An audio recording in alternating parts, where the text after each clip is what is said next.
The perseverance and bravery of the 9 black students attending Central High School had an influence far beyond Little Rock. Young people, especially students in predominantly black colleges, were inspired to move against the injustices they saw. In the winter of 1960, they began a series of sit-ins at segregated lunch counters in a dozen American cities that refused to serve African Americans. Come on, get out of here. We never gone down this road before, so there was some concern about what could happen, or what would happen. A manager would come out and say, we're just not going to serve you, and you're best getting out because we're going to call the police. Come on, boy, what you doing in here? Get out of here. I mean, there was always the uncertainty of what would happen. Hey, boy. And you just stay there, and you keep your eyes on the prize.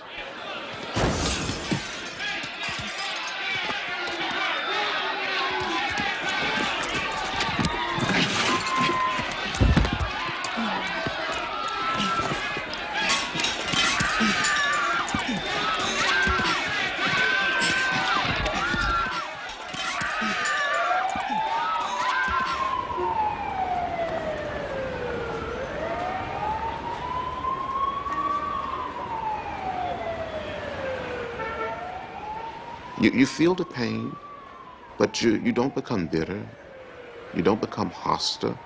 And you sort of lose yourself. You forget about your own circumstances, and you become involved in the circumstances of others. But we were committed to the philosophy and to the discipline of nonviolence.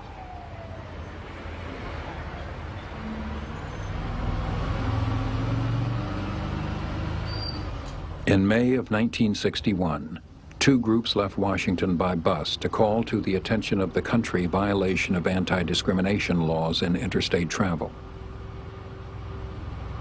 These were all young, bright, attractive students, at peace with themselves. I mean, I think every waking hour they knew they were subject to be killed.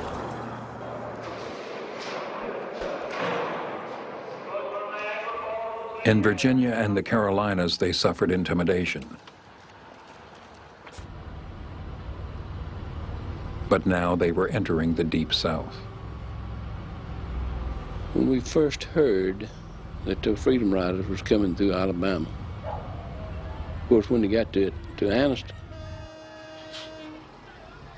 the bus was surrounded, and while the bus was stopped, they punctured some of the tires. But then they Klansmen followed that bus. When it left Anniston with those Freedom Riders on it, they knew those tires were going flat. And they set the bus on fire.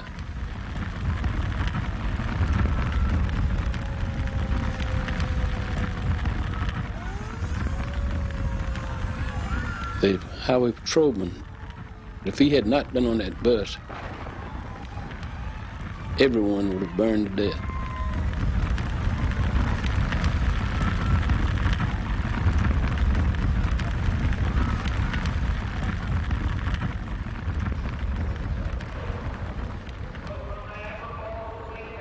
They were now informed that the riders of the second bus had been beaten by Klansmen in Birmingham.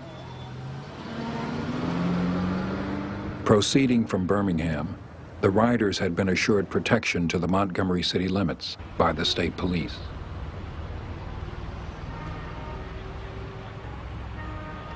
I had arranged for about 32 highway patrol cars, 16 in front, 16 behind, with an aircraft following them from Birmingham to Montgomery. And when we arrived, the patrol car disappeared. You just had the feeling that something was about to happen. Go home, nigger!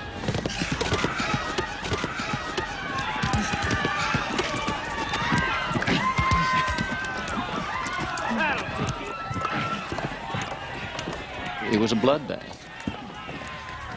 There was a ministerial student named James Work, badly beaten about the face. I think he lost several teeth. And blood just came from everywhere, and it just started running down my face, back of my head.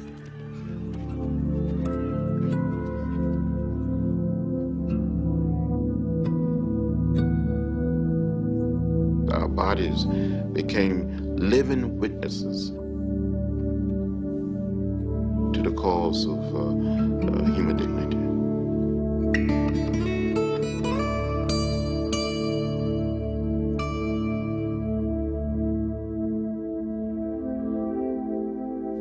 They would leave Alabama having survived the bus burnings in Anniston and the beatings in Birmingham and Montgomery. A few days later, they would be arrested and put in jail in Jackson, Mississippi.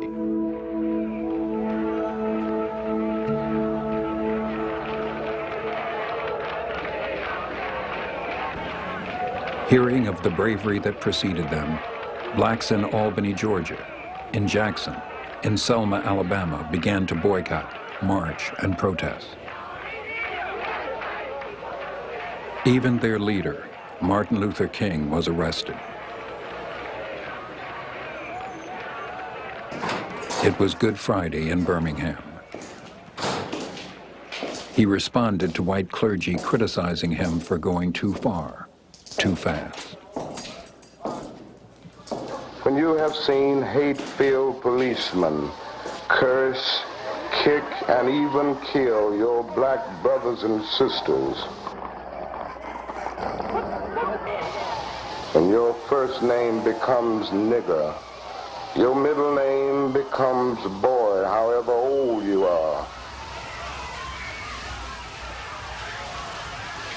when you are hired by day and haunted by night by the fact that you are a Negro, living constantly at tiptoe stands, never quite knowing what to expect next, then you will understand why we find it difficult to wait.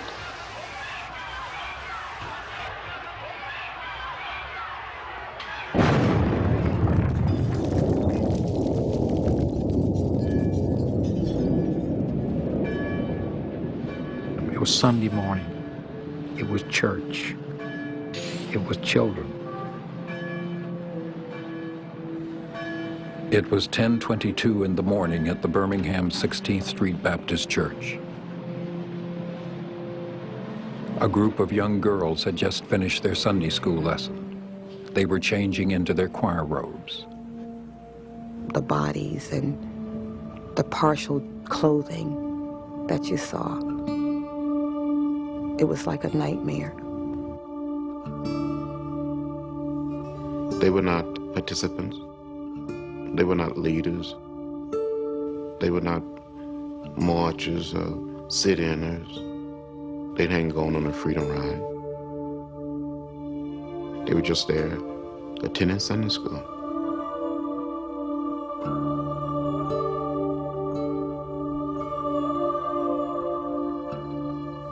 The bomb that had killed the 4 children had been the work of the Ku Klux Klan.